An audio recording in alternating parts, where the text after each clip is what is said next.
మలయాళ వంటలు కూడా వచ్చా జయలలిత గారు మీకు? అసలు నాకు మన తెలుగు అంటే రాదు, స్టవ్ అంటించడమే రాదు. ఓలన్ ఓలన్ ఓలన్ అంటే కాలన్ కాలన్ పచ్చడి గిచ్చడి ఎరిషేరి ഒന്നും അറിഞ്ഞൂടാ. ఆరెంజ్. ഒന്നും അറിഞ്ഞൂടാ. కాఫీ టీ పోలే അറിഞ്ഞൂടാ. ఇప్పుడు అసలు మీకు వంట రాదా? అసలు స్టవ్ అంటించడం రాదు తల్లి. ఎంత ముద్దుగా చెప్పారండి. ఎలా మరి మరి ఎవరు చేసి పెడతారు? మా మేనమామ కొడుకు వాడు నలభీమ పాకం వాడే అన్ని. మార్నింగ్ అక్కడ సోఫాలో కూర్చున్నానంటే నైట్ డిన్నర్ వరకు అన్నీ అక్కడికే వస్తాయి. వా క్వీన్ అనమాట అంతే. పోతే పోనీ దునియా గోలీ మారు దునియాకు అంతే. ఒక సన్యాసి జీవితం, ఒక మహారాణి జీవితం అన్నీ.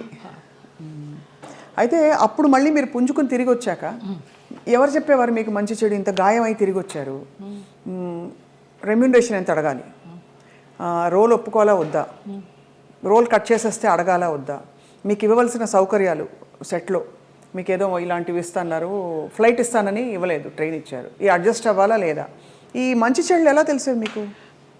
తెలీదమ్మా. ఇప్పుడు నేను చెప్తున్నాను కదా, ఒక మోస్తరు సినిమా అయితే వాళ్ళు ఏదో చెప్పేవారు ఇన్ని రోజుల క్యారెక్టర్ అమ్మా అని, నేను ఒక రెమ్యునరేషన్ అడిగేదాన్ని, అది కాదమ్మా కొంచెం తగ్గించండి అనేవారు. సరే కానీ రెమ్యునరేషన్ ₹1 తక్కువైనా పర్వాలేదు కానీ మర్యాద తక్కువైతే మాత్రం నేను భరించలేను.